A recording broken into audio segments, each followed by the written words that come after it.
So welcome to this beautiful space atop the BMO Tower.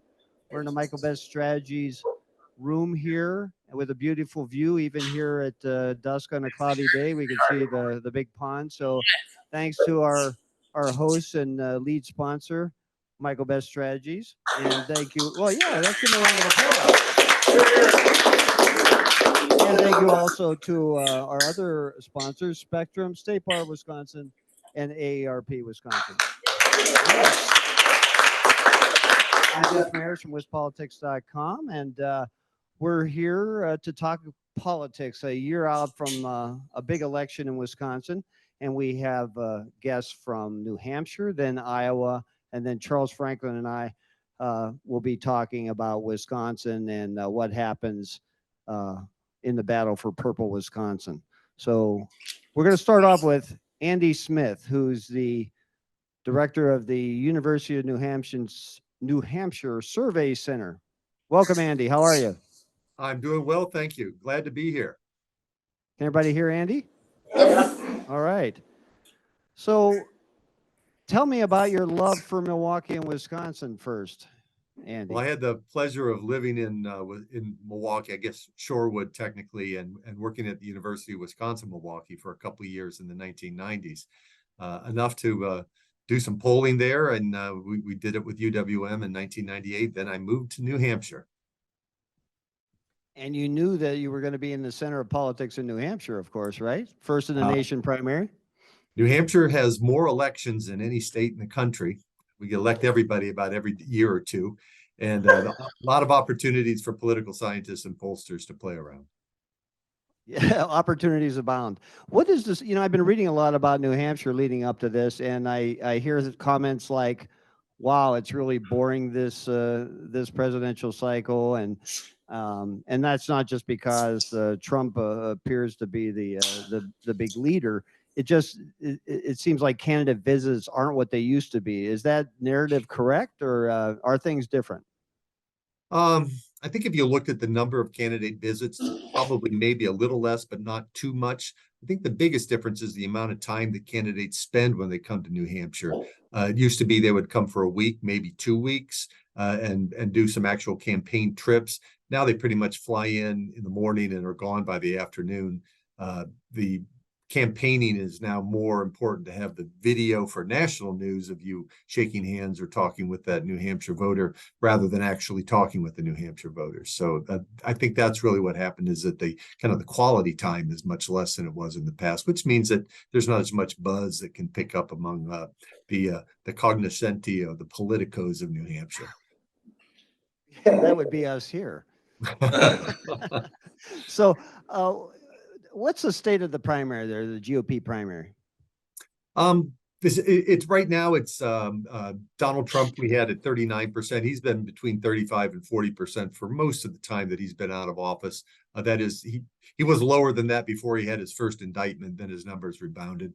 And then the thing to remember, though, about the primary right now is that even in a state like New Hampshire, where we do have a lot of campaigning, there a lot of mail, a lot of phone calls, and if you have a TV, when you turn on the TV, we're getting commercials. But most people aren't really paying that much attention, and they still won't make up their minds until the very end of these races. What we found in our polling is that up to 50% of voters haven't made up their mind 2 days before the election, because you got to remember it's a primary, and the kind of partisan labels that you have in a general election just aren't there. So you don't quite see voters lining up behind a candidate as much as they would for a general election. Okay, so how do you explain Trump's strength? Well, he started off as by far the best known candidate in the race. He had Republicans in the state that voted for him probably twice, some maybe 3 times in elections. And remember, there's a real sense of cheerleading for your team in politics, like there is in baseball. It's always easier to blame the referees when things go south and stick with the guy that blames the referees with you, rather than blame your offensive line or whatever for why you lost the game. But Republicans are still behind Trump. A significant percentage of Republicans are behind him. And I think he's got a floor in New Hampshire of about 35%. all the other candidates are pretty much bunched together. They're trying to get name recognition up, but it's going to take them a while until voters really start paying attention. So is it a race for second place? I'd say right now it is, and it'll depend on how many candidates drop out. I think that you're likely to see Mike Pence and Tim Scott, the major candidates, both drop out fairly soon, probably an Asa Hutchinson, although he's not having much impact on the race anyway. So I think that it's kind of a race for second place. And remember, New Hampshire doesn't choose who the nominee is going to be, but it kind of winnows the field. And I think that's the function that it needs to happen this time for Republicans if they want to have somebody other than Trump, is that like in 2015, there were just too many strong Republican candidates to drop out. They wanted somebody else to, rather than coalesce behind one candidate that was running opposed to Trump. This time around, I think that New Hampshire will do that. It'll pretty much thin it down to one, maybe two candidates and Donald Trump on the Republican side. Okay, so who's make or break in New Hampshire for the people fighting for second place? It's like get second place, or I mean, it's always an expectations game, but get second place or see you later. Yeah, and that's presuming that all of the candidates that are currently running and campaigning are still around when January comes around. But I think the candidates who really have to, in order to continue after New Hampshire or even get to the New Hampshire starting line, but the one who has to do best is Chris Christie. He has been by far the most anti-Trump of the Republican candidates and gone after him. And if he can't find a suitably large electorate here in New Hampshire to back him on that, I don't think that he really has a chance. He has just way too much animosity among the pro-Trump Republicans in the race. So he's one. I think the other person's probably Nikki Haley. She's been campaigning much more as a moderate, and New Hampshire has a significantly more moderate Republican electorate than do, I'm from Ohio originally. Any state from Ohio west are going to be far more conservative than New Hampshire is. And Haley has been really pitching to that audience. I think if she doesn't catch on here, that she's in trouble. But by and large, you pay attention to the money. So Ron DeSantis still has access to a lot of money, but the candidates who run out of money are the ones who are going to drop out first. Who's spending the most time there, Christie? Christie's spending probably the most time. Tim Scott has been here quite a bit. Ramaswamy has been here somewhat as well. But it's kind of a converse thing. The more time you spend in New Hampshire, it really means the weaker your campaign is. So the candidates who've said they've come up to New Hampshire and maybe they've sent their kids to school here, I think of like Chris Dodd or somebody like that, or so the candidates that are going to spend a lot of time in New Hampshire really don't have enough campaigning or money or resources to campaign in other states, and they're only campaigning in New Hampshire because they got no choice. So what would it take to beat Trump? If you're inside the heads of Nikki Haley and Chris Christie and DeSantis, what would it take to beat Trump in New Hampshire? Or, or don't you see that happening at all? I think there's a possibility of it, but it's going to depend on so many things that are outside of the control of those candidates that you just named. One of the things that's going to have that they may have some control over is trying to convince some of the other Republicans, not named Trump, to drop out. And so reduce the size of that Republican field, which would make it easier for one candidate to rise up out of it. I mean, go back to 2015, as I mentioned, you had John Kasich, Ted Cruz, Scott Walker, Chris Christie, Jeb Bush. You had all of these fairly big name and strongly considered Republicans, and none of them wanted to drop out. And I think in 2024, if there's a chance for a non-Trump candidate to get the Republican nomination, you're first going to have to see those people drop out. So candidate can have a little bit of sway over that. The second thing that's going to happen is that it's really what happens with Trump during these court cases over the next weeks, or what else comes out between now and then. I think Trump has always been pretty much a wild card, and it's not so much that he's going to lose too much vote, but if some of those Trump voters would stay home, it would certainly make it easier for whoever the second place person is to get closer to Trump. So is his support soft, or is it very solid, the 35%? Yeah, I think it's pretty solid. One of the questions that we ask people is, have you definitely made up your mind? Are you still considering who you're going to vote for? And among Trump voters, it's at 39%. 69% of them, that is 2 out of 3 of them, said they'd already decided on who they're going to vote for, and that's Trump. So I think his support's pretty solid, certainly much more solid than any of the other candidates. But it's a matter of his ceiling's not very high either. He's a known commodity, and if people aren't supporting him now, they're not likely to switch over and support him. Right. So your governor, Sununu, isn't running, but he's been anti-Trump, I would say, and your state is maybe not a true toss-up state like Wisconsin, but it's not really firmly in one camp or another, right? So what does the GOP primary, you think, foretell, or what will it foretell for the fall election? For us in New Hampshire, I think that a more moderate Republican candidate would stand a much better chance against Biden than Trump would. I think that's a fairly clear thing that we're seeing in our polling and other polling as well. And so that's, I think, the first thing. I'm still looking at the state of the economy. How's the economy going to be come November? That's going to really determine a lot of what where some of the more moderate voters go. And then we got all these wild cards overseas. I mean, you've got the Ukraine war still going on, and then now this war in Israel starts to heat up again. So there are a lot of wild cards out there that are going to determine what happens in November. But I think the New Hampshire primary, it would mean a more moderate Republican candidate if they were able to win in New Hampshire. And I think that any candidate not named Trump has a better chance than Trump in many of the states across the country. Wisconsin, again, that's a tough one. You guys are really close, so I wouldn't make too much of a prediction there. But in some like the Pennsylvania, I think would definitely go would be likely one to go Republican or more moderate Republican. How do you explain Biden's polling weakness? He seems stuck. Well, it's the perceptions of the economy are not good. Consumer confidence levels are down. The price of gasoline is high. So the things that most voters are paying attention to are problematic. And Biden was certainly not the choice of the most enthusiastic Democrats back in 2020.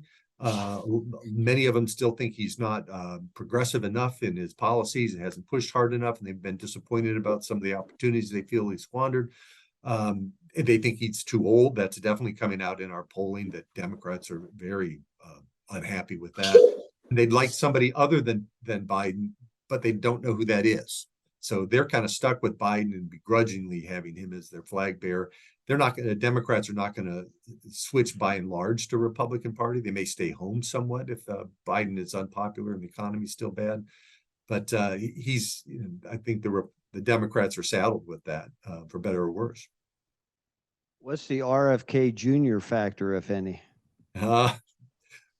Minimum. I think that RFK is a kind of a classic example of a summertime story. There are a lot of political reporters and a lot of political editors that are really bored come the summer between elections.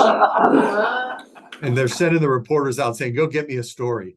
And RFK has a lot of sentimentality with that name and the politics of it. Then once people started looking at him, it wasn't too much. I think Marianne Williamson probably has a better chance than RFK, but RFK's he is touching in with some of that same sort of anti-establishment anger that you saw with both Trump and Bernie Sanders back in 2016. That hasn't gone away. There's still a lot of people that are just kind of stuck economically. And I think that doesn't mean that his economic policies are attractive, but his anti-Washington, anti-establishment persona, I think, is attractive to a lot of people. I don't think enough to make that much of a difference. Probably not going to hurt Trump or Biden more or less. I think that's probably a wash with the. Yeah, it's but there does seem to be some opening for third-party independent candidates. If it's a Trump-Biden repeat, doesn't the polling show people would rather have another choice? I think they'd rather have another choice, but I don't think there is going to be another choice. But they want another choice from within their party. It's a remarkable thing how sticky partisanship is. One of the guys I hear on the radio when I lived in Wisconsin, named Mark Belling, used to say that rationalization is the second strongest human drive. And you're going to find a lot of Democrats. I got laughter from the audience here. You're quoting Mark Belling. That's good. Mark's not in the room to counter your. Well, I hope you rationalize that correctly. I have to give him credit for it because that line it gets a chuckle, but like a nodding, nod more than anything. But the Republicans will rationalize why they have to vote for the Republican candidate, no matter who it is, and Democrats the same thing when it comes to the general election. I mean, I think the best that we've had in half a century or more is Ross Perot in '92, and he got 19% of the vote. Yeah, that was enough to probably keep Bush from winning, but I don't think we've seen anything like that since. Okay. Well, let's go to some questions. Charles, do you have a question for Andy? Yeah, I tell us a little bit about the trajectory of the not Trump candidates in the race in New Hampshire. What's been changing there? Obviously DeSantis, but also the others as well. Yeah, first of all, DeSantis, he had at one time earlier this year was leading Trump in New Hampshire on our polling, but that first indictment that Trump had, and that he really was going after DeSantis on his speeches and in social media, et cetera, caused DeSantis's numbers to plummet. So he's gonna. I think that's the most interesting thing that we've seen in here. The other candidates are all just bunched together. There really hasn't been a lot of movement outside of the margin of error on those candidates. Okay, do we have questions for the audience? I can go into the well and you can speak into the mic. Or you can shout it out to me and I'll ask. Anybody have a question? Wow, you covered everything, Andy, so well that, or everybody's in the middle of eating. This is like dinner theater here that we're performing. You do have a question. All right, here we go. Phil Prangy. So I'd like to filibuster now. My question is the governor backing anyone in New Hampshire, or is he sitting on the sidelines, or is he just sort of kicking Trump's shins occasionally, or what's going on in terms of the establishment there? First of all, he's not doing much campaigning at the national level right now. It's domestic politics. New Hampshire has got a very small state government, so the governor actually has to do something when they're in office. He's been, I think, working behind the scenes to try to convince people to align behind probably a governor, somebody other than Trump. So I think that he sees that as a better opportunity right now than to actually campaign. The problem that we see right now with the kind of the anti-Trump candidates is that there's so many Republicans who say they will never vote for that person under any circumstance in the primary. So they've got a lot to gain. Nikki Haley is probably the one that's got the least negatives and the most upside. Okay, well, Andy, thanks very much for joining us. Let's hear it for Andy Smith. See you later, Andy. We'll be in touch. Now we're going to go to Iowa. This is high-tech stuff, folks. I mean, if we pull this off, it'll be thanks to the tech operation and David Wise from my staff. And here we are, coming to us from Des Moines, right? Brianne Pfannenstiel, and she's the Des Moines Register's chief political reporter. Welcome, Brianne. Thanks for having me. Yes. So were you able to hear what Andy was saying? I was, yeah. Okay. So maybe a similar line about what's going on in Iowa and Trump's strength and all that. So let's just start off. What's the state of the race as you see it in Iowa? Yeah, so it was really buzzy over the summer. Everyone was here for the state fair. Things were still really fun. Everyone had a long runway in front of them. And I think things are starting to set in and really hit home now here in Iowa that we're entering the final 100 days of the caucuses. We're past Labor Day. I think people are feeling the pressure, and we've entered into kind of what I've been calling the "does anything matter" era of this race. You know, these campaigns are really showing up. They're upping, the frequency of their visits. They're putting more resources into the state. They're really trying to amp up what they're doing on the ground in Iowa. And I just don't know that we're seeing any of that reflected in the polls. It's very much kind of status quo as far as Donald Trump being miles ahead of everyone. Our last poll at the end of August had him 23 points up over DeSantis. Real Clear Politics rolling average has it, I think, at 33% right now. So we're just really not seeing anything close that gap. We're seeing everybody kind of fight for, a very distant second or third place right now. And so, for me, it's kind of this question of, is anyone going to be able to take advantage of this attention, this time that they're spending in the state, and really create a moment? Because if you're familiar with the Iowa caucuses, if you've done this before, people will say over and over again, this breaks late. It happens at the very end of the year. Time is not up. But, I think people are starting to feel that pressure. Right, and the candidates and campaigns are too. So I think you heard Andy say that, and I think we've read this too, that it looks like Tim Scott is pulling back. Mike Pence is running out of dough. Would their departures mean much of a difference in terms of who might be second place? Like, do you see any movement of somebody like gaining those voters, those caucus goers? Yeah, I think Tim Scott in particular is someone who's really on a lot of people's, dance cards in Iowa. I think what I see as a reporter and what is very common is people will have more than one person that they're looking at. I think it's incredibly common for someone to list, 2, 3, 4, even 5 or 6 candidates as someone that they're considering at this point in the race. And so that's one thing too that I will mention that I like about our polling, that I think reflects really the dynamics of what's happening on the ground in the Iowa caucuses. We started doing this thing that we call the footprint test for these candidates, where we ask poll respondents to share who is your first choice for president, who's your second choice for president, and who else are you actively considering. And so that way we kind of get the whole universe of support, rather than just pushing someone to say, well, who's your first choice and even your second choice, because Iowans really are kind of slowly narrowing it down. And if you look at something like that, the race does feel much closer in terms of who's still on the list. And again, this was the end of August that we asked this, but Donald Trump, the whole universe of people who said they were actively considering him was 63%. Ron DeSantis was at 61%. So that gives an indication that there are a lot more people considering Ron DeSantis, and that could put him up in that category. But again, that was an interesting test because Tim Scott was in third place. He was the only other person to top 50% on that test. So he's someone that, at least as of the end of August, people were really considering. He's still drawing crowds. People are still interested in him.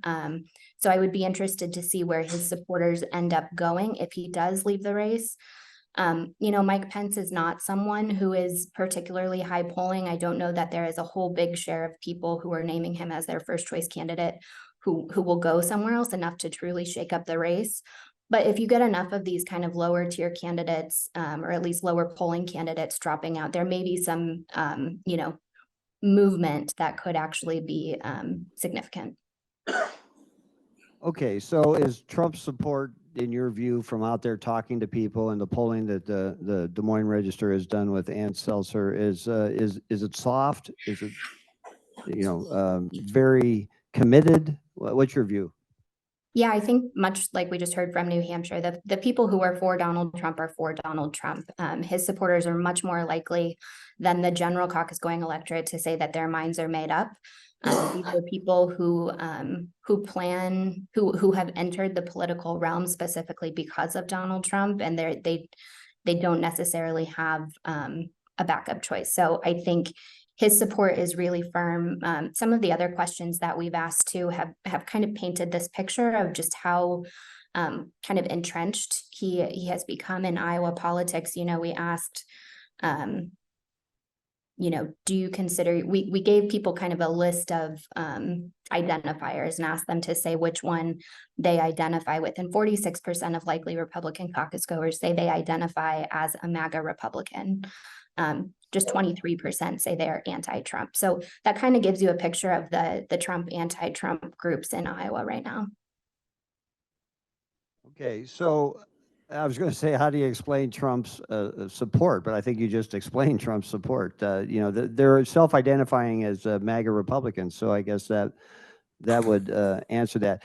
So we talked about last stands in New Hampshire. It seems like DeSantis, he's taking a stand in Iowa. I'm sure his campaign wouldn't want us to call it his last stand, but at any rate, he seems to want to really make the impression in Iowa. Is that the feeling you're getting?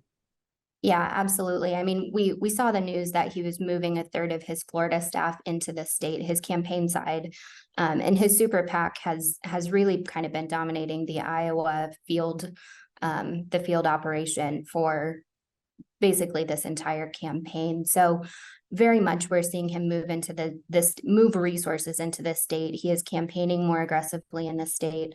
He is doing the 2 and 3 and 4 day swings, and he's one of the candidates who we ended up needing to assign another reporter to, just because he had so many events that we needed to be able to call in some backup for some of these things.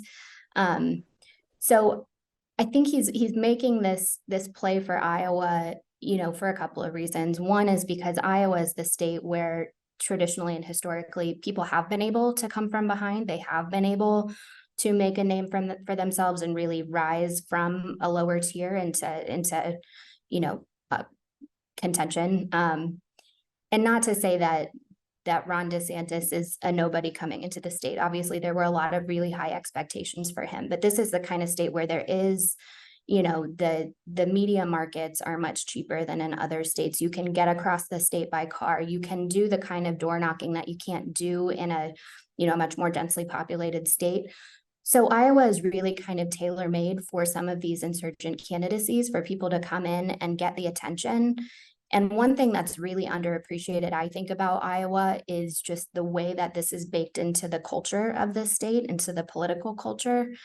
It's really amazing. We're going to go to probably our 6th or 7th cattle call event on tomorrow. Marionette Miller Meeks is having a fundraiser.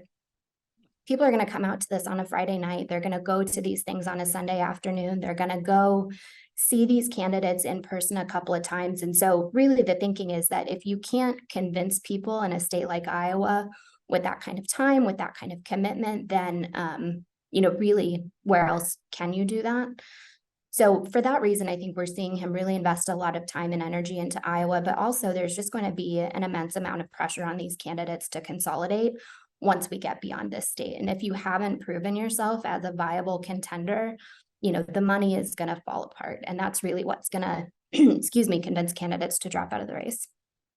What do you think would change the dynamics between now and caucus day? Or what could change the dynamics in the Republican primary? Right. Well, we're certainly looking at Donald Trump's legal issues and what that means for him. He's having to spend a lot more time on that. He can't be in the state quite as frequently. He can't be campaigning quite as frequently. But, that's not really what's propelling his interest right now anyway. The Register, we keep track of all of the events that candidates are having, at least their public ones. And Donald Trump has only had 12 public announced events in the state since he announced his campaign. That's compared to someone like Vivek Ramaswamy, who's at 78 events. So that's really, okay. That's just really not, the defining factor, I think, for Donald Trump. So his absence from the Iowa caucus campaign trail, I don't know, is a dynamic. But I am hearing more and more people who are concerned, not that Donald Trump has committed crimes, but that his legal issues will make it difficult for him to be the nominee and to be elected. And I don't know if that is widespread enough to really change the dynamics of the race. And I certainly haven't seen his competitors really harness that argument in any kind of meaningful way. on the ground in Iowa. But that is something, right? Of course, his legal issues are the wild card in this race. Another wild card might be Governor Kim Reynolds, who has opened the door to endorsing in this caucus. I don't know that she will do that. And if she did, I don't know that it would have a substantial swing for someone. But I think what it could do is open the door for, other high-ranking officials, Iowa Republicans, to get into the race who maybe have sat it out a little bit, people who might endorse against Donald Trump. But, we gotta see what happens, right? If you take the Rick Santorum approach and someone really just basically moves into Iowa and meets every person face to face, things can happen. Right. So the Governor Reynolds thing, I mean, she got scolded by Trump for cozying up to DeSantis, right? What was her reaction to that? Publicly, I think she took it in stride and, basically said she would meet with anyone who invited her to be there. That's been her approach since the beginning. But if you're Governor Reynolds, I'm sure that you don't love that, right? You don't love the former president making those comments about you. And he doubled and has tripled down on them now. So, it's been a long time since we've seen her appear with him. But the governor, too, is also dealing with some personal things. Her husband was diagnosed with cancer. So I don't know that, honestly, endorsing in the caucuses or showing up to campaign with someone is her number one priority at the moment. But she is someone who has influence in this race. Yes. It's interesting that the two governors in the two states we're talking about aren't really full-throated Trump fans, or they may be silent Trump enemies. So I think that's interesting. So she may endorse, or she's likely to endorse. How would you phrase that? I would say she may endorse. We entered this race and she was very clear at the beginning, saying she didn't plan to endorse, that she saw her role as being an ambassador for the state, creating an even playing field, letting these people come in and helping them in any way that she could to really reach Iowa Republicans. But we saw her tone shift a little bit over the summer, again around the state fair, where she started opening that door a little bit.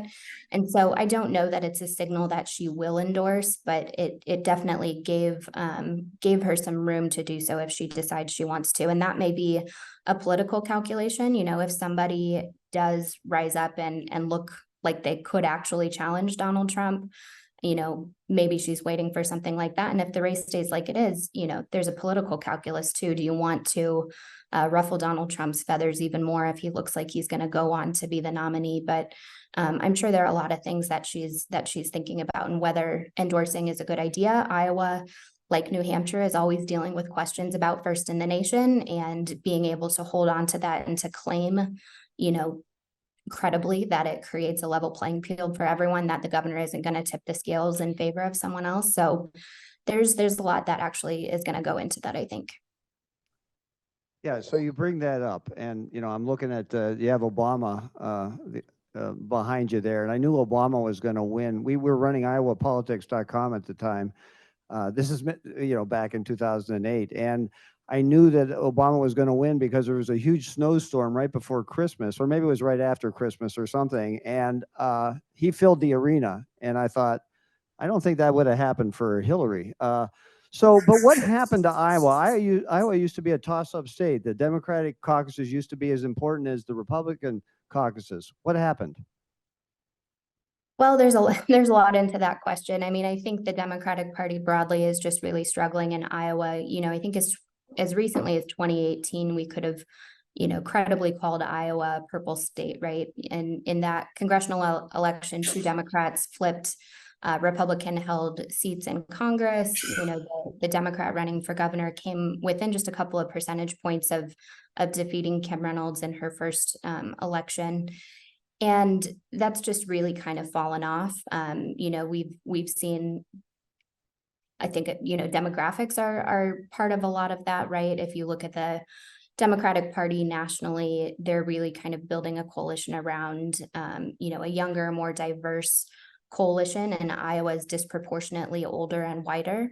So I think you're seeing the same demographic shifts in Iowa as you are across the country. You know, the kind of blue collar manufacturing counties have swung really hard to the right, those kinds of things. But the caucuses separately, the Democrats have just had a really tough time after the 2020 caucuses, where that just really collapsed in on them, and being able to, you know, convey to the national party, to the DNC, that Iowa is the face of the party again when they're trying to attract younger, more diverse you know, constituencies, that Iowa is really the place for that. And so, you know, in 2022, Iowa was one of the few states where we really did just see that red wave materialize. So, you know, Democrats have struggled to recruit strong candidates, and, you know, things can change relatively quickly, as we've seen, but so far, you know, at least right now, Republicans really are dominating the state politically.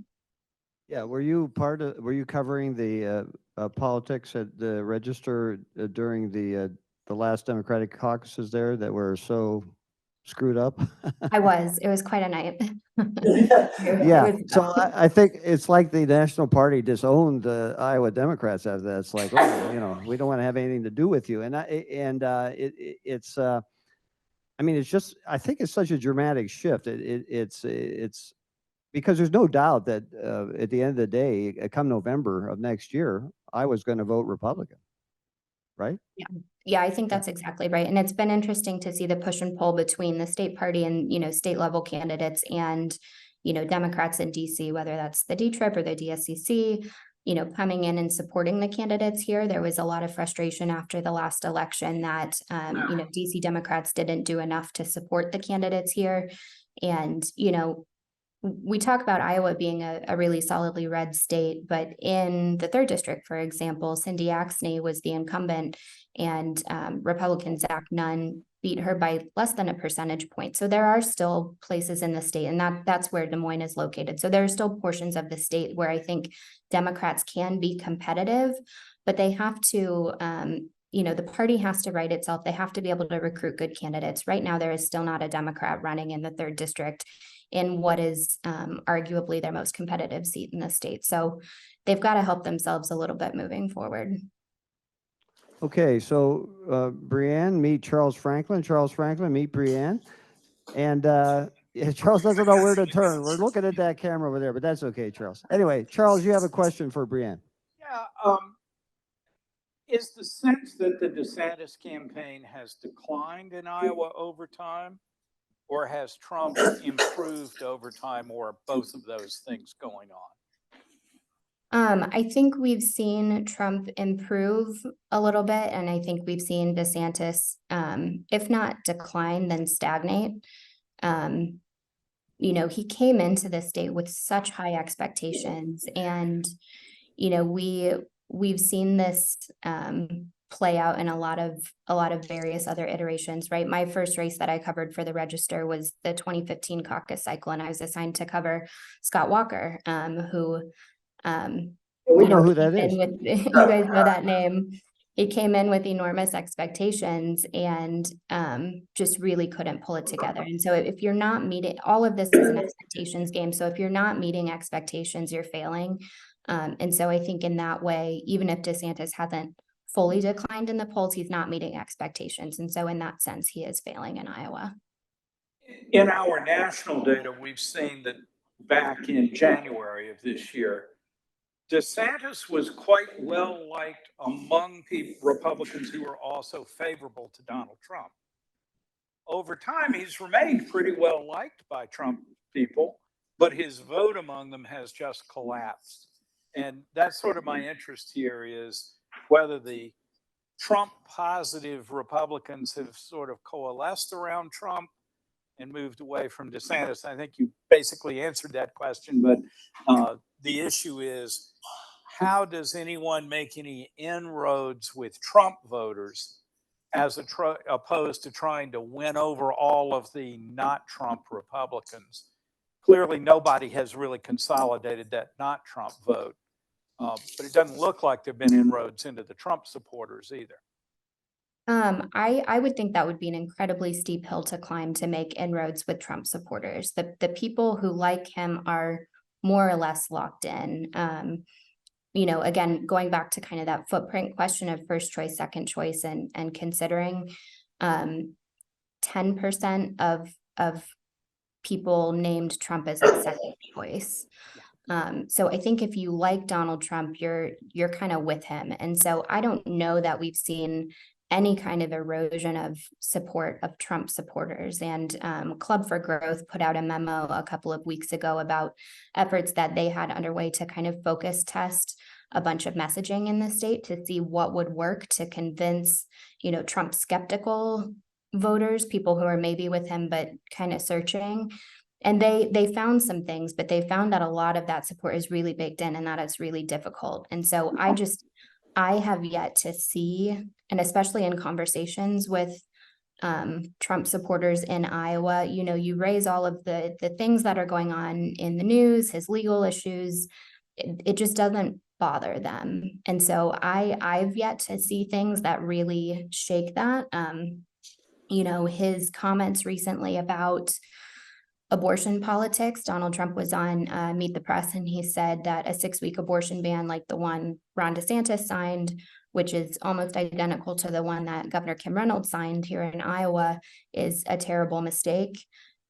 Things like that, they can kind of like shake supporters a little bit, but I have yet to see anyone totally pull their support from Donald Trump if they had been there before. So I don't know what I would tell somebody trying to make that case, but there are a lot of Republicans who say, I have been with Donald Trump before and I'm looking for someone new.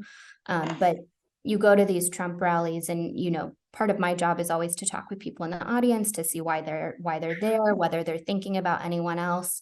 And you talk with people at Trump rallies and they're caucusing for Donald Trump and they're very sure about it. If you go to a Tim Scott event, a Nikki Haley event, they've got that list of 3 or 4 people that they're thinking about. Okay, how about questions from the audience for Brianne? All right, well, there's one. Go ahead, Joe. Speaking to the mic, though. So the question is about the future of the Iowa caucus. You had touched on that in relation to Governor Reynolds. Increasingly, we're seeing states wanting a piece of that, wanting to be in front of it. The Democrats announced recently that they will caucus in mid-January, but I believe not announce the results for about 2 months. So how will that play out, and what does that mean for maybe the next round after this one? Maybe they just want to make sure they count them right this time. I don't know. Easier said than done in some cases. There are 2 different tracks really moving forward. The Democrats, I think may have lost this forever. They are essentially doing a mail-in Super Tuesday primary. So for all intents and purposes, if it moves forward like this for the Democrats, the caucuses are dead here. The state party is hoping that by kind of acquiescing here and trying to find this middle ground a little bit, that they'll be able to be part of the conversation moving forward. The Democrats have said that they are going to reconsider the entire calendar again for 2028, which is a lot. We don't even have this one fully ironed out yet, but they've said they plan to revisit it again. And Iowa Democrats are hoping that they can make a play again to at least be moved into the early window, if not first. The Republicans, though, I think are in a much stronger position as long as they count the votes correctly on caucus night and nothing crazy happens.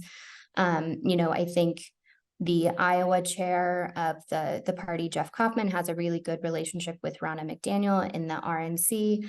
I think as long as Iowa Republicans continue to put on, a well-run caucus that gives results and doesn't, create an embarrassment for the party, Iowa Republicans are in a good position to hold on to this going forward. Okay, well, thank you, Brianne Pfannenstiel from the Des Moines Register. Let's hear it for Brianne. Thank you so much for joining us. I hope you'll join us again sometime, okay? Yeah, take care. Bye-bye. All right, now we're going to just do the show right here. All right, Charles, take it from here. Live and in person. All right, let's hear it for Charles Franklin from Marquette University Law School. Wow, there's a lot to unpack there. But, why don't we start with what your reaction, what you heard in New Hampshire from these early contest states? What did you hear? Is there anything there that was like an interesting wrinkle to you? I thought everything makes tons of sense. That we have a clear front runner in the Republican primary, duh. His strength is awfully solid. The question is there any sort of movement in the second tier? And that was sort of my point to both of them is what's been happening there. In some of the New Hampshire polling, we've seen Nikki Haley move into second place.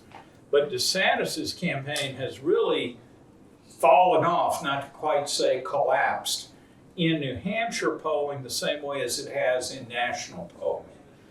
But Haley has climbed, but she's only climbed to 12% instead of up into genuinely strongly competitive territory.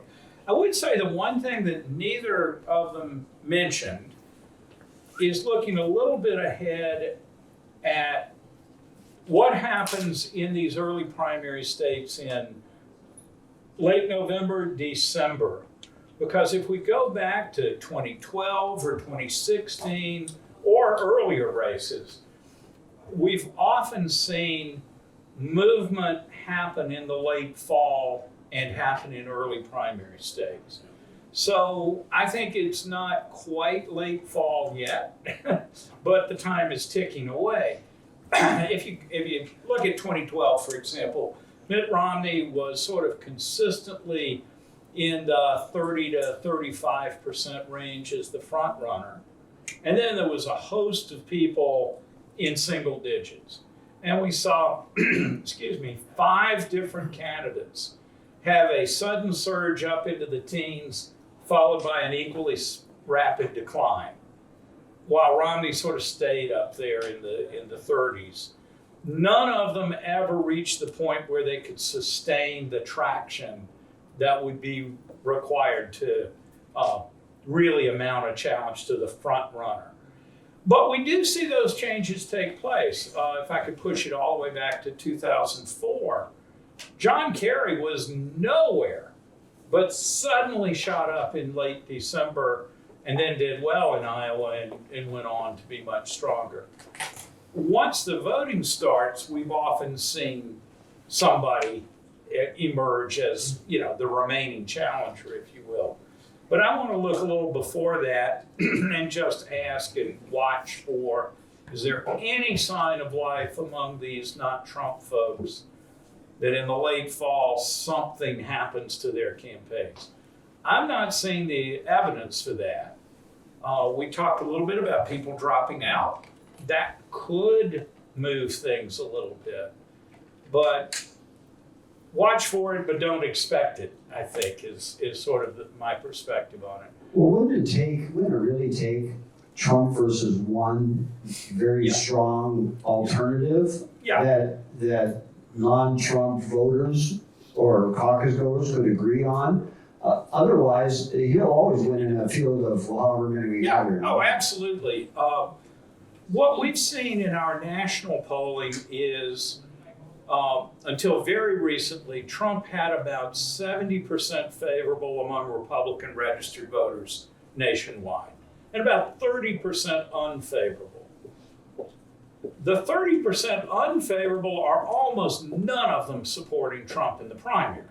That doesn't mean they're never Trumpers in the sense of that, but these are folks that they've had enough of Trump and they're really looking for somebody else. But of the 70% that were favorable, back in January, Ron DeSantis was doing quite well with that 70%. In fact, he was getting 33% of the vote of Republicans who were favorable to Donald Trump. That was back in January, looking to me like the possible inroad for people who could say, I like Donald Trump and I loved him, but it's time to move on. And, Ron DeSantis is my guy for moving on. But when you look at the steady decline of the DeSantis campaign since, I think it's clear that that opportunity to sort of make some inroads with Trump folks and on the side pick up the 30% that don't like him really has failed completely. And the 30% that don't like Trump have also gotten less enamored of DeSantis too. He never had a big majority of that group, but it's gone down for him. So that's a campaign that I think had its opportunity to make inroads in the Trump coalition, and it utterly failed to do so. Well, this is where and no one else has come to do the same. Well, this is where debates sometimes make a difference. I mean, and you know, you had the Trump-less debates so far, but in the one in Milwaukee, DeSantis was not impressive, I guess is a nice way to say it. That would be a missed opportunity. Now, Nikki Haley had a strong performance in debate number 2, and that actually resulted in traction. So we were told, I'm gathering you're watching Haley more than you're watching DeSantis. Oh, yes. No, I'm watching the DeSantis decline and the Haley rise. Back to those people, Republicans with a negative view of Trump. Haley has doubled her share of support since that first debate. I think the first actually helped her, the second continued to. But doubling it means she's gone from 10% to 20%. And that's 20% of the 30% that don't like Donald Trump. Okay, so maybe there's some coalescing around her, but it's hardly overwhelming. DeSantis, by the way, has gone from about 19 to about 12% with that group since the first debate. So again, in our national polling we're talking about. But nobody else has made substantial progress in it. Yeah, we could see the dropouts. We've talked about those, whether it's Pence for lack of money or Scott because he has better ways to spend all the money that he has. But it's hard to see how that leads to coalescing. And even if you coalesced 100% of it, you'd still be only at 30% of the party. Right, but a lot's going to happen after Iowa and New Hampshire. I think a lot's going to happen in that if Trump wins both of those, it's hard to see how there's any rationale for a continued primary battle. If, shocking all of us, Trump were to lose one or both of them, then there's lots of room for things to happen. But as we were just talking about in Iowa and New Hampshire, the Trump supporters are awfully strong, and it would be some, I think, unforeseeable event that could change that in a big enough way to make him lose those. Maybe if DeSantis or Haley lost by only a couple of percentage points in Iowa, then you can see the momentum and all of that. But boy, that would be quite a surprise. All right, well, Wisconsin is the center of the political universe. You already know that, right? Which is why we do our primary in April. Well, you said, oh, no, wait a minute. You're stepping on my question. What's the possible scenario that we could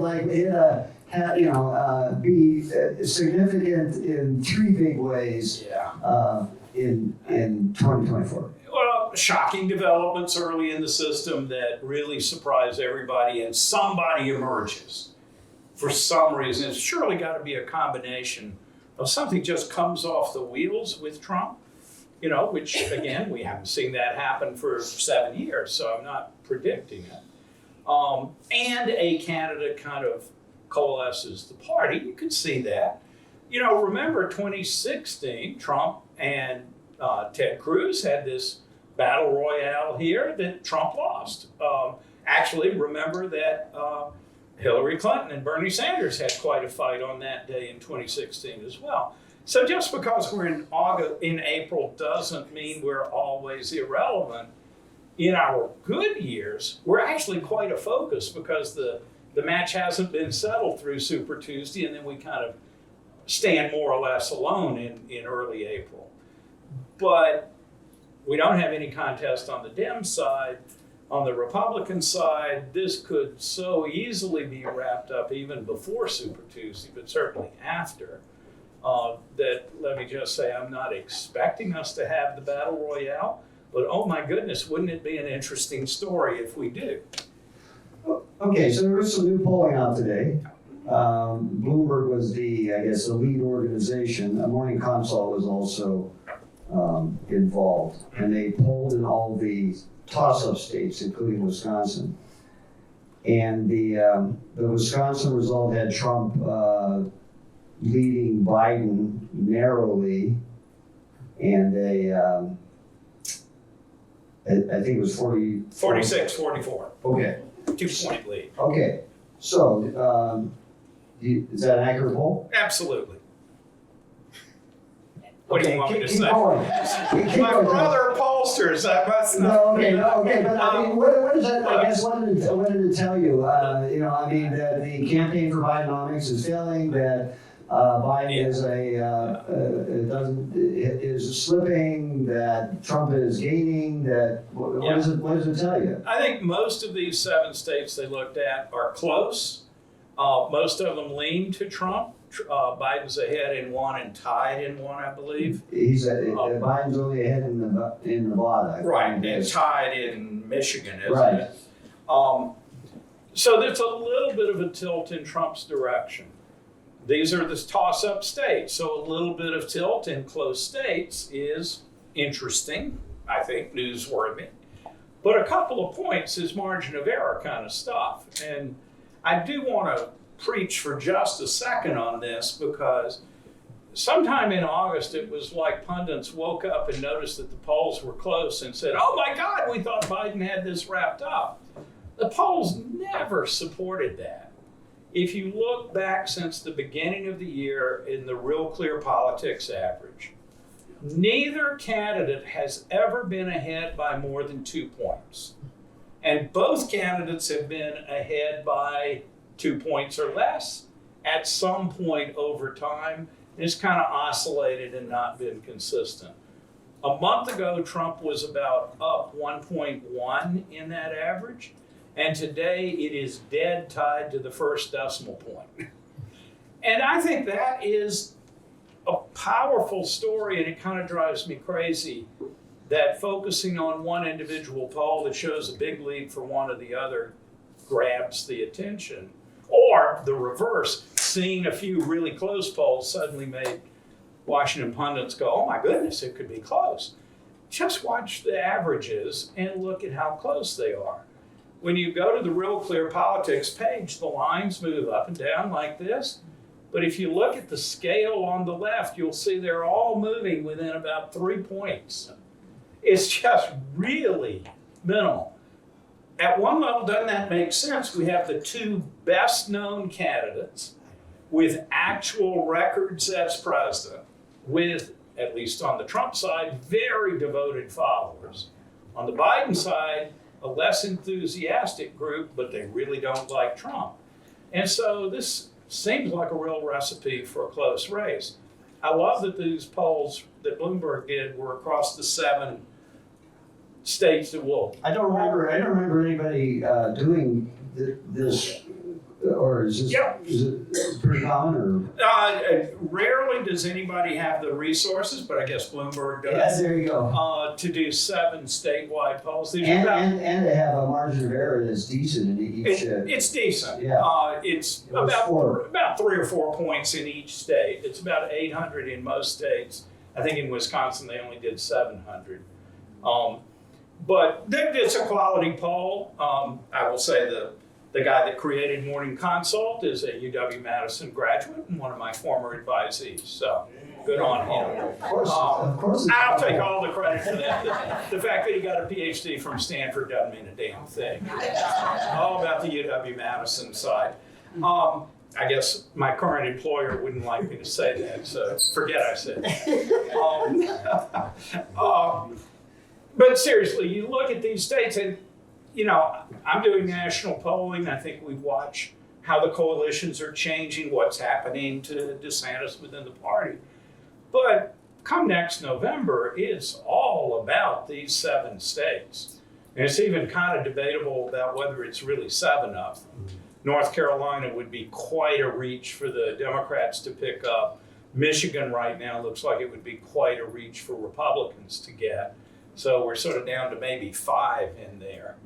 Wisconsin has been the tipping point state in the Electoral College in both 16 and 20. So we're certainly looking like we're still in that spot. So, you know, if I were king of a media empire, I would put a lot of polling resources into polling those 5 to 7 states and minimize how much I paid attention to the rest. Right, because that's where the real action is. Yeah. Okay, so should Republicans be worried that their nominee is indicted and that, you know, he may not be able to serve if elected? No, not at all. I mean, I don't want to that's be not a frivolous question. I mean, no, it's not. And I'm gonna ask the same kind of question, And different kind of question. let me be serious about it, that those are unprecedented burdens for any candidate to carry. But on the other hand, we've got a candidate in Donald Trump that has a base of support that is close to unprecedented as well. Then that folks are very dedicated to it. We heard Brianne kind of mention this, that issues kind of roll off people's backs. And I think that it's not just rationalization, if I go back to what Andy said, it's that there's a sincere belief that the criticisms of your guy are not true or not relevant or don't affect your support of that person. I think we could think, if we want to do both sides, we could think about Democrats rallying around Bill Clinton during the Monica Lewinsky scandal. This is not all a one-sided thing about how we see our guy, but it's perhaps greater now in this era of party polarization where Democrats are absolutely convinced that Republicans are a threat to the democracy. But in our polling, as well as just what you might think, Republicans are just as convinced that Democrats are a threat to the democracy. And so we really do have a situation in which it's easy for both sides to dismiss the criticisms of their guy. The last bit is the negative partisanship side of this that I mentioned earlier in our last poll in September. Enthusiasm among Biden supporters is quite a bit lower than enthusiasm among Republican Trump supporters. But those Democrats that aren't enthusiastic about Biden are awfully negative about Trump. And so, you know, this party polarization, negative polarization, really does help both sides dismiss the flaws of their candidate because they see the other candidate is in such a negative light. Okay, should Democrats be worried that their, virtual nominee is 80 years old and seems stuck in the polls? He's going to get younger. Yeah, that's a big problem. Every poll out there shows that people are concerned that he's too old. In our September poll, 56% said he's too old to be president, described Biden very well. Now, that's the whole electorate, not among Democrats, but even among Democrats, there's a lot of concern about that. But someone, I don't remember which of the three of you that spoke earlier said this, said, but those are the people you're going to have. And so, you know, it was Andy, I think, that said, a lot of Democrats say they'd like an alternative to Biden, but if you follow up and ask them who, they don't have a name. You know, it's that unicorn that's somewhere down the road.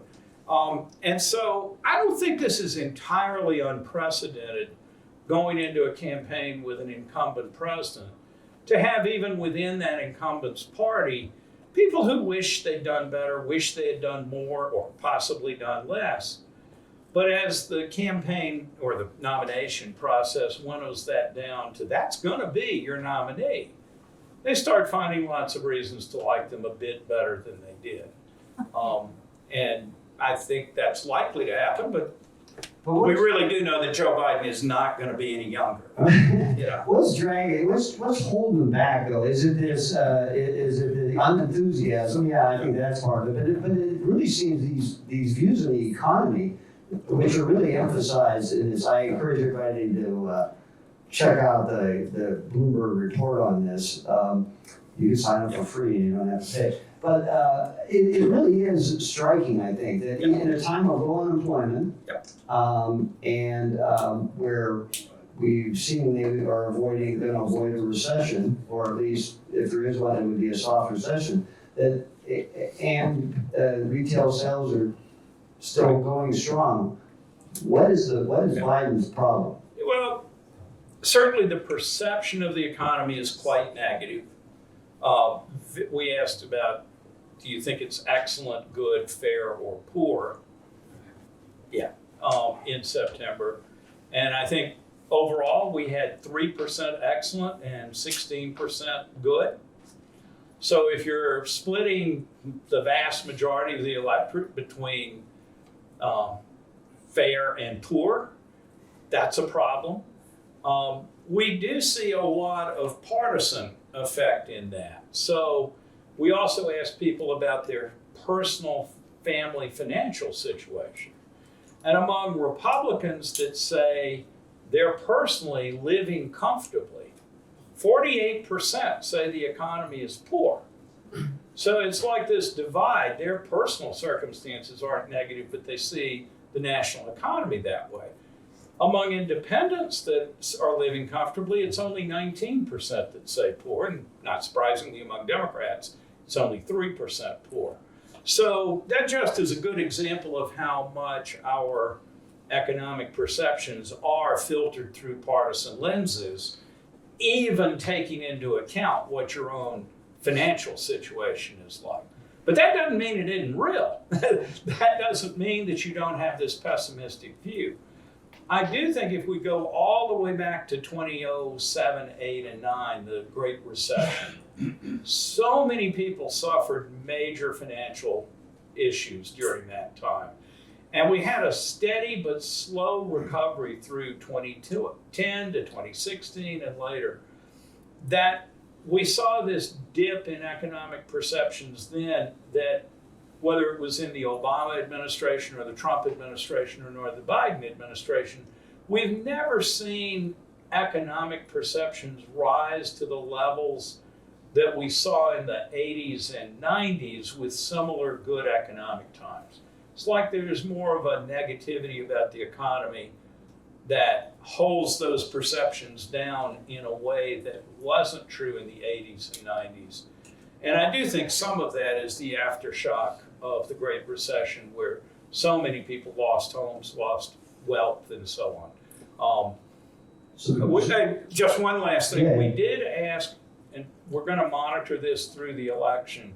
In each of our surveys, national surveys, we're asking, we're saying something like, how much have you heard of the latest inflation numbers that were released last month? So 3.7% inflation as of last month, or 3.6% unemployment last month. Twice as many people say they've heard of the inflation number as have heard of the unemployment number. I suspect not many people have a real clear view of whether 3.7% inflation is good or bad, but it's clear that people are more focused on, more attentive to that inflation number than they are the presumably unalloyed good news about low unemployment. Okay, I was going to say the good news, if Bidenomics isn't being sold right for Democrats, is the abortion issue. Your polling indicates national and in-state that issue isn't going away and it's going to be a motivator. In fact, this poll shows that the suburban women were a key factor, correct? The abortion issue remains a positive issue for Democrats and remains a challenge for Republicans, both at the state and the national level, for how to deal with that issue.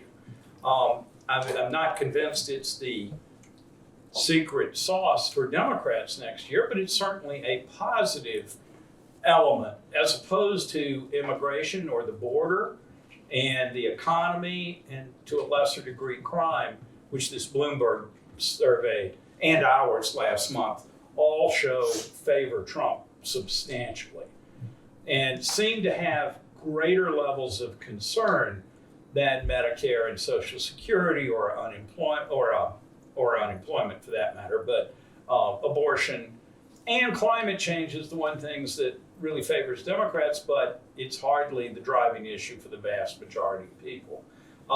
So I think abortion can be an issue. We're going to have this Ohio referendum in November.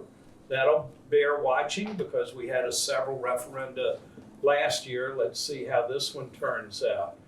But I think our data shows that the issue's not going away, but what role it plays in the presidential race and in state races, I think is a little more up in the air at this point. And does it balance against the economy? Okay, well, I walk in there to get questions from the audience, and I will pick on you folks. While you're walking, I have one last thing to close on. Yeah. Political scientists back in my day talked about parties, issues, and candidates. We've talked about parties and polarization and negative partisanship. That's part of it. We've talked about issues just now, but let's not forget the candidates too. Personality in politics is also a big part of this. We're in a situation where both presidential major candidates, Biden and Trump, are seen more negatively than positively. And in our data, consistently between 20 and 25% view both of them unfavorably. Now, I expect that to shift over the coming year as people are forced to choose and they're going to kind of go into their camps. But it does mean that we have this situation of maybe 20 to 25% of the electorate that I don't believe are looking for a third party option, but they're going to be choosing between the lesser of two evils rather than enthusiastically supporting somebody. There are enthusiasts on both sides, don't get me wrong, but No, but why isn't that an opening for a independent or third party candidate? Why isn't this 1992? yeah, I think it could be with the right candidate, but I think mere disapproval is not enough. Think of Ross Perot.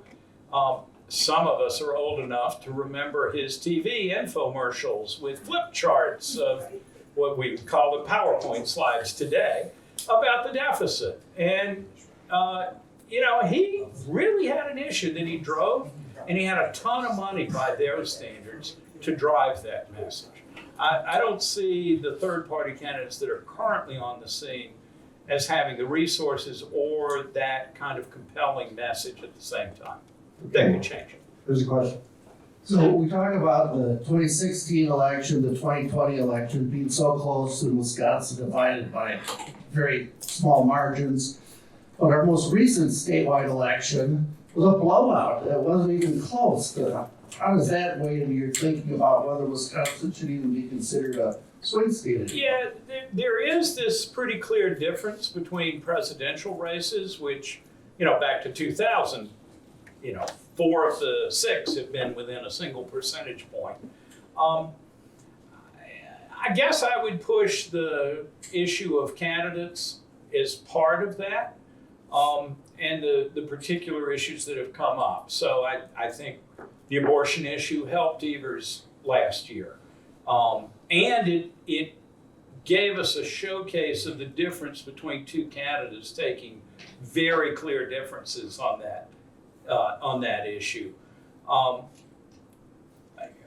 If you think of Baldwin's Senate race in 18, resources, and as it ended up, not the strongest opponent for her.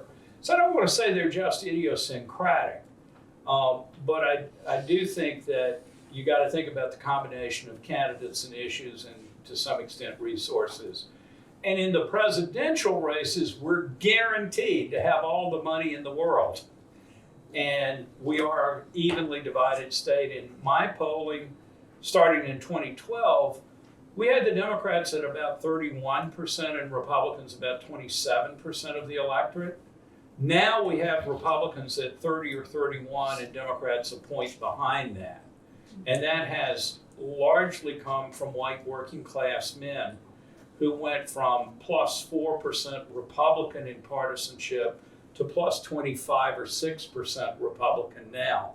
No other group has shifted to that extent, and that has changed the makeup of the party at the same time that you have Trump as a powerful figure within the party. I think he was asking about Protasiewicz, the rollout of Protasiewicz. Yeah. No, I realized you were talking about that, but I think. But you didn't want to talk about that. No, I'm happy to, I'm but kidding, Joe. here, Thank no, you. no, it's a good puzzle because you think of Protasiewicz winning by 11, but 3 of the last 4 Supreme Court races have been won by the progressive candidate by either 10 or 11 points. And so Protasiewicz's win was a strong, solid win, but so was Karofsky's. Well, you could say that was on a presidential primary day. That's absolutely true, but so was Dowlett. It's only the Hagedorn race that was a toss-up, and an extremely close toss-up. So maybe that's candidates, maybe it's issues. I mean, certainly this last one with Protasiewicz was very issue-focused. Well, but a lot of Republicans didn't like their candidate either. Always a challenge. In all seriousness, how candidate recruitment works, who you get, is always a big issue. Okay, here's a question. This is, I guess everybody kind of answered everything was going back and forth here, but this is more or less, I guess, a comment, more or less than a question. It was sad to me to feel this way, and maybe there's a consensus among it, but I see 2 different extremes, and that's the second part.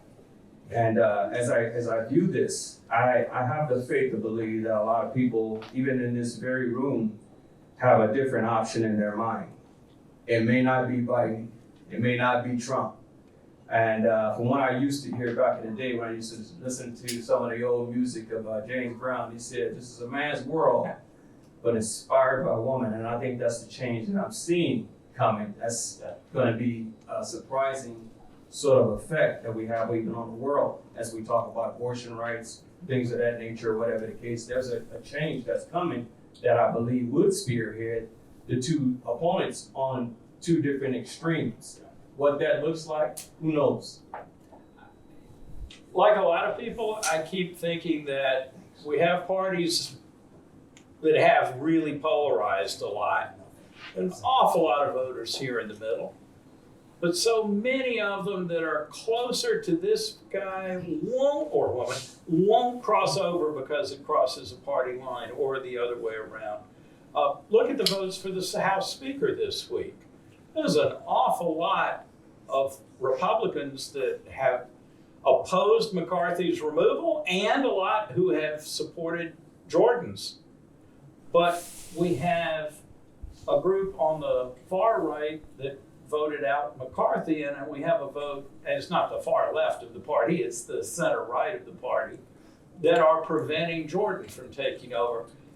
And you could think there'd be an uprising of the folks in the middle to nominate a speaker that's acceptable to them, but it's hard to do. And with voters and campaigns and elections, hard to do. I guess, I'm sorry. Yeah. Could you even relate to really labeling what a true democracy is versus a true Republican? Yeah. Whether they support Trump or you have the non-Trump voters. What do you look at, and how does that world see the Republicans on that side, being that on the one side you're divided, and though that whole particular side is divided among even the Democrats? Yeah. So how does that look like in your mind? I think that we have a lot of people who, if we just thought about a particular issue or set of issues, could find common cause in there. But it's incredibly hard for them to do if it involves mixing the Republicans and Democrats together. And, part of that is crossing over to vote for the other party because they've nominated a centrist and you don't like the extremism. I just think it's really hard to overcome that. But the other part, and I think you almost said this, or maybe you did say this, is that the trust of the other party acting in good faith is the lowest I think I've ever seen it. And it's really true of both parties. And that's just a further impediment for anything to allow a sort of coalition in the middle. Except that Tammy Baldwin obviously had Walker voters and Trump, and then later Trump voters. Yeah. So, I mean, there is a So it's like, that's where the Wisconsin likes to like their politicians kind of thing, comes through, right? Right. Tommy Thompson and Herb Kohl, way back when, were in that sphere. Baldwin makes inroads in Republican parts of the state, either by actually winning them in the county level or mitigating her losses and losing them by 10 points instead of 20 points. Yeah, Tommy Thompson won Dane County at one point. Herb Kohl won Waukesha at one point. Yeah. These are just times of the past. Yeah. We just don't see that happen. But Baldwin is proof that you can make inroads on the other side. Hi, I guess my question is poll folks. Are you going to be adding more questions? I mean, I understand the loyalty of the Trump voter, but today we're confronted with Sidney Powell saying, okay, I was guilty, and she was obviously very much in Team Trump, and the implication that he could be put in jail in a safe place where he can't pardon himself. I mean, is that, I heard in Iowa maybe that was tempering some people's thoughts about how we vote. I mean, is that anything you all polled for? Sure. Okay. Yeah, we've been asking on Trump, do you think what he did on January 6th is illegal, wrong but not illegal, or not wrong at all? 51% overall say illegal, but among Republicans, only 15% say illegal. We ask of Biden, do you think what he did with Hunter Biden, his involvement with Hunter, was the same question, illegal, wrong but not illegal, or not wrong at all? 44% say illegal to that question. Across the parties, 89% of Democrats say Trump did illegal, and 87% of, sorry, I said that wrong. 89% of Democrats said Trump was illegal, 87% of Republicans says Biden is illegal. And again, it's just, with that kind of divide, what are you left with? We've also asked a question repeatedly, did Donald Trump have classified documents at Mar-a-Lago? Just as close as I can get to a simple, straightforward question. And that's gone up among Republicans from 40% saying he did to now 50% saying he did. So there has been a little bit of movement over the last year on that question, but it doesn't affect support for Trump. And there's an awful lot of folks on the GOP side, of course, who explain to you why he had documents, but they weren't classified, right? He had a right to them. They've heard the stories. They've heard the messages. So we ask a lot of policy questions. We ask a lot about perceptions of the personalities of the candidates. Those don't always get past the sort of top line of the horse race. You're welcome to come to the website and read it all. Well, no, that's what I was just going to say. I said to her, Mike, that you can go to the Marquette University Law School poll and look at the questions in the order that they were asked, because that's important, and how the phrasing of the questions. And there's a lot of work into the phrasing of the questions, and sometimes you're adopting the phrasing of a question that's been used for, 30, 40 years, right? Yeah. Right? So that polls can be compared. But anyway, I invite you to go, now what's the website? Let me give you that website. All right. Have your credit card ready. No, I'm joking about the credit card. law.marquette.edu/poll, P-O-L-L. And you'll see there all of the poll releases in reverse chronological order, all the way back to January 2012, if you care. And at the top of the page, there's a tab for results and data. And that includes the full questionnaire, an explanation of the methodology, all of the top lines, the results for each question. and then the crosstabs breaking down each question by a bunch of demographics. That's more than normal people have the appetite for, but it's a good way to see everything we've asked. So I invite you to do that. Yes. Okay, any other questions? Wow. Oh, Mr. Chairman, you couldn't be silent for long. This is, be careful, Charles. This may be a loaded question. This is the chair of the State Republican Party, Brian Pfannenstiel. Go ahead, Brian. So, Wisconsin, we were talking about the last 6, 8, 10 years. Wisconsin's had 12 elections in we're about, 5.8 million people? We've had 12 elections in 24 years that have been decided by 30,000 votes or less. Going back to George Bush, W. Yeah. We both were, under 24 or something. Oh, we were under 6. So, yeah, one of them, yeah. Under 6,000 in 2000. So an enormous, I always say too, on doing media, we're not one of 50, we're one of 5. And to the point about Trump or folks that are MAGA or loyal to Trump, how is the race different in the respect that usually it's not two incumbents against each other? Usually the first question when you have an incumbent who's in trouble, it's always 2 questions, not 1. It's, am I willing to fire the incumbent, regardless, not regardless, but of who else is there?